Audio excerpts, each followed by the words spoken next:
Trees supply oxygen, they help in reinformation, they do a lot of things. So when we plant trees, we are really doing a lot for our generation.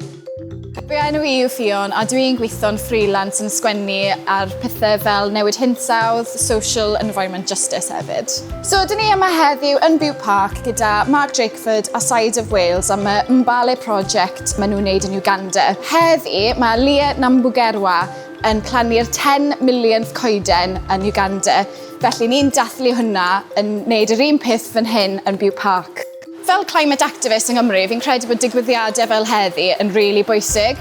Mae'r ffaith bod Leah, badass climate activist yn Uganda, dwi'n 50 mlwydd oed, yn gwneud gwaniaeth mawredd, dim just yn ardal hi, ond ar draws y byd. A mae fe wedi dod ar draws I fan hyn i'r ffaith bod ni'n plannu coed in conjunction with that. Fi'n credu bod hwnna'n dangos pwy mor powerful mae unigolion yn gallu fod.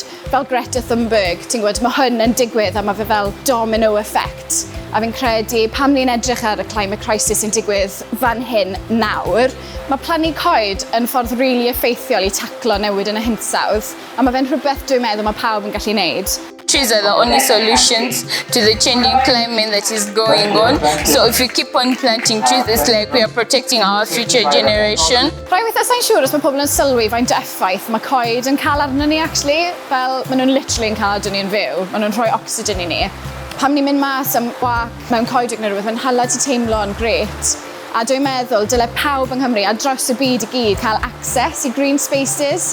Dwi'n meddwl bod e'n mor bwysig I expando'r green spaces I wneud yn siŵr bod pawb yn gallu mynd ato parc yn ei ardal nhw neu plannu coedwig yn rhywle sy'n agos I nhw. Yn gallu mynd nôl ato hwnna mewn 10 mlynedd a gweld rhywbeth sydd wedi tyfu, rhywbeth maen nhw wedi wneud, rhyw positive effect maen nhw wedi cael ar y planed.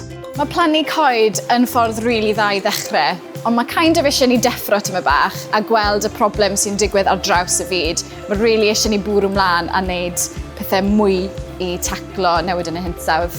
Be sydd wedi bwrw fi heddi hefyd yw'r ffaith mae'r pobl ar y front line o'r climate activism nawr yn pobl ifanc. Mae'n really yn dangos I ni fel faint mae pobl ifanc yn poeni a'n caru'r byd hyn. Mae'r ffaith mae Greta Thunberg, mae Leah yn Uganda, maen nhw I gyd yn really ifanc a mae rhaid I oedolion dechrau gryndo I nhw. Fel ni'n gwybod bod rhaid I ni wneud rhywbeth. Ni'n bwyta llai o cig, ni'n ailgylchu, ni'n seiclo, ni ddim yn defnyddio'r ceir. Ond y peth yw, llywodraethau, mae rhaid I nhw dechrau wneud newidiadau a bwrw mlaen ar policy change I wneud yn siŵr bod ni'n edrych ar ôl y hinsawdd o hyn ymlaen.